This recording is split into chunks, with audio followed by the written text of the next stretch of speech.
A good old dog can find a moth on a tree. This is our moth detecting dog named Sweep. He's detected a moth on this tree right here, and I'm going to show you the moth that he found for us. He's good at finding moths. Right, Sweep? Attaboy. Attaboy. You found it. That's it.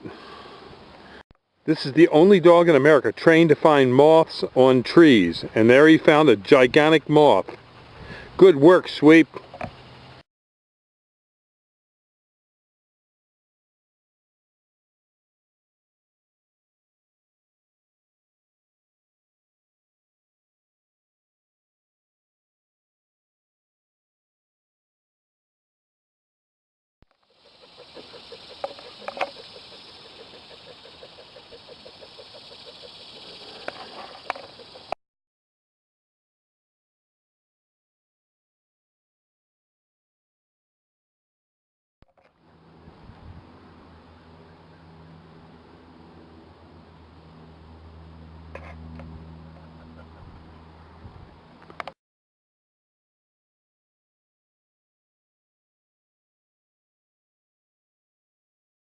We trained this dog to find moths and such critters as bagworms on our trees in our nursery, so that we can find small bagworms or large bagworms, and he can find all kinds of bugs as well.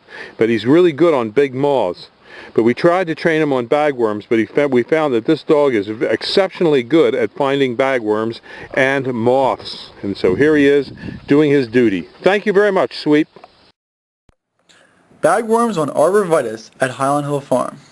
Here's an example of bagworms that are on trees. You can tell they're bagworms because they are little round cylinder guys that are crawling around on the tree. They usually have a bag over the worm so you can't see the worm itself.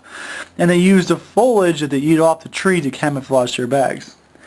Most of the time when we see bagworms, we go over and we take them and we squeeze them with our fingers just to kill them because there's not a lot of them. But if you go see there's a whole bunch of them like there is on this tree, you may have to spray. And there's an economic threshold where it's worth spraying or it's not worth spraying. You have to see if it's worth it or not.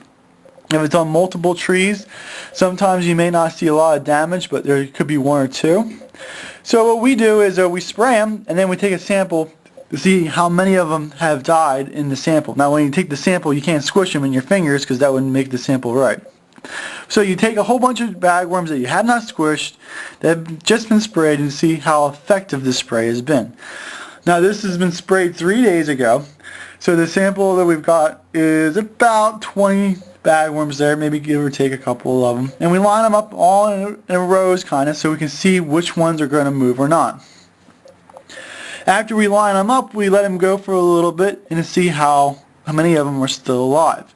Now just because it's still alive after being sprayed for 3 days doesn't mean that it's dead. It could mean that it's sick, it could mean that the poison hasn't taken effect yet. It is always better to spray a bagworm when it's young. The smaller the bagworm is, the more often it has to eat in order to grow.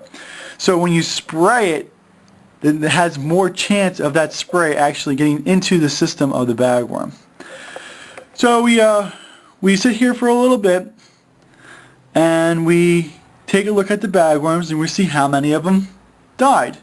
Now after we figure out how many of them died, we can kind of figure out how well the spray works. Because if most of them died, we don't have to spray again because it hasn't reached that threshold where it's worth us spraying or not. So you have to figure out what it is, see how many of them there are, and then make your decision from there. And that's how we typically do it at Highland Hill Farm. So you can see we have maybe 2 or 3 left live there. So we'll take a sample again a little later and see what we must do. Thank you.